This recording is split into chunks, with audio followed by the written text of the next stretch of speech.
में बिहार लगभग 34 वर्षों तक वही तथाकथित जननायक कर्पूरी ठाकुर जी के चेलों के हाथ में रहा बिहार। लेकिन तब पर भी अगर कर्पूरी ठाकुर के सपने आज सबसे अधिक रौंदे जा रहे हैं, यह समझ सकते हैं कि बिहार के साथ क्या हो रहा है। एक तो कर्पूरी ठाकुर जी सादगी के प्रतिमूर्ति थे। आज नीतीश कुमार का काफिला देखिए किस तरह से चलता है। ये नीतीश कुमार जी कर्पूरी ठाकुर के वारिस हो ही नहीं सकते।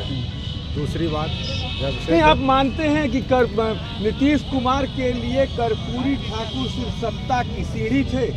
बिल्कुल, कर्पूरी ठाकुर जी के लिए नीतीश कुमार नहीं, लालू प्रसाद जी थे। लालू प्रसाद और नीतीश कुमार दोनों उनके उत्तराधिकारी बन करके बिहार की राजनीति में। लेकिन लालू की तो नहीं पड़ती थी कर्पूरी ठाकुर से? पड़ती नहीं थी, लेकिन लालू जी का आधार कुछ उस समय नहीं था जिस समय कर्पूरी जी का आधार था जी। उस समय लालू जी बहुत छोटे कद के नेता थे। हाँ।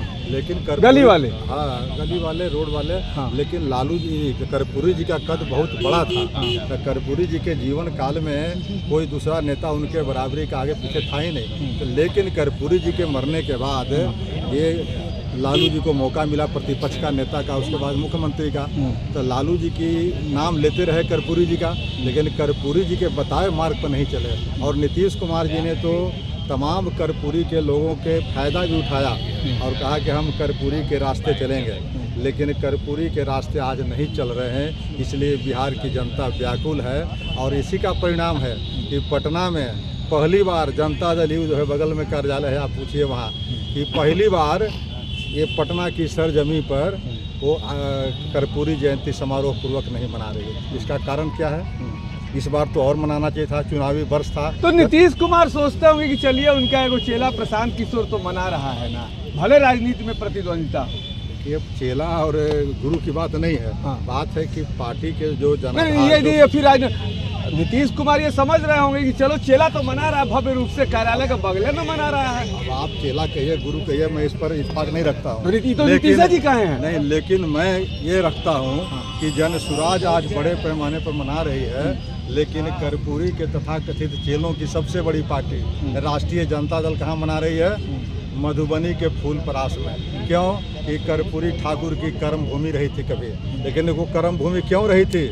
आज है जन सुराज पार्टी के ही कदावर नेता श्री देवेंद्र प्रसाद यादव जी, कभी वहाँ के विधायक हुआ करते थे 1977 में। उस समय 24-25 साल उनकी जुआ उम्र था और मात्र 3 महीना के लिए विधायक बने थे। लेकिन जननायक कर्पूरी ठाकुर के लिए उन्होंने विधायक की सीट छोड़ी। और पहले कर्पूरी ठाकुर आज तक कभी जब तक जीवित रहे तब तक पिछली सदन से नहीं गए, बैक डोर से, दरवाजा से नहीं गए। लेकिन नीतीश कुमार जी पिछले 19 वर्षों से लगातार बिहार विधान परिषद का सदस्य बन करके सत्ता पर काबिज है। इसीलिए लोकतंत्र बिहार से खत्म हो गया है और लोकतांत्रिक प्रणाली से ये सरकारें चलाई जा रही है। एनडीए वाले कह रहे हैं कि प्रशांत किशोर हमसे अलग थोड़ी हैं, मना रहे हैं, बड़ी अच्छी बात है। हमसे अब प्रशांत किशोर अलग कहाँ हैं? हमारे आदमी।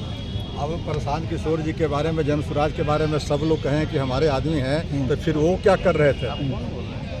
आखिर एनडीए के हाथ में सत्ता है और एनडीए सत्ता का जो है लोकतांत्रिकरण करने के बजाय अलोकतांत्रिकरण कर रहा है। हर लोग तबाह है जो जहां है, भ्रष्टाचार के आकंठ में डूबा हुआ है, अफसरशाही का राज है। तो भ्रष्टाचार और अफसरशाही और जितनी परीक्षाएं हो रही है, प्रतियोगिता परीक्षाएं, सबका क्वेश्चन आउट होता है। और इस तरह से बिहार जो लगता है कि अंधेरे में गर्त में है। तो रामबली जी, ये काहे चर्चा बार बार उठ रही है कि प्रशांत किशोर एनडीए? अब देखिए, ये बात में हमको नहीं कहीं दम नजर आता है। प्रशांत जी या जन सुराज पार्टी एक स्वतंत्र पार्टी है, उनको किसी से लड़ाई नहीं है। वो अपना जनता के बीच में जा रहे हैं, तो जनता के काम वो कर रहे हैं, तो वो किसी से न पक्ष में है न विपक्ष में है। अब जनता को तय करना है, और वो भी आगामी चुनाव में कि जनता किसके साथ जाना चाहती है। गठबंधन की राजनीति से अब बिहार की जनता उब गई है। नीतीश कुमार कभी इन्हें भी मुख्यमंत्री होता है, कभी उन्हें मुख्यमंत्री होता है, तो खाली नीतीश कुमार के दोष नहीं है। गठबंधन की सरकार से उब गई है, यानी कि आप 243 ला रहे हैं। 243 सीटों पर लड़ेंगे और बिहार की जनता को तय करना है कि हम कितना सीटें लाएंगे, जन सुराज कितनी सीटें लाएगी। और अगर जन सुराज को पूर्ण बहुमत नहीं मिलेगा तो फिर बिहार में जो प्रयोग। लेकिन प्रशांत किशोर आपको याद होगा कहे हैं कि 200 सीटें भी आ जाएंगी तो मुख्यमंत्री हमारा नहीं होगा, हम सत्ता हासिल नहीं करेंगे। आपको याद होगा कहे हैं। ये तो चुनाव का रिजल्ट आएगा, उसके बाद बात कीजिएगा। अभी तो नेता आपके कह दिए कि 200 भी आएगा तो हम सत्ता नहीं लेंगे।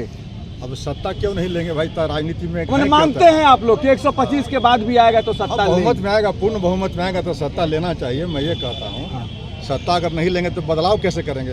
बिहार की जनता की जो अपेक्षाएं हैं 14 करोड़ लोगों का, आखिर वो कैसे हम पूरा करेंगे?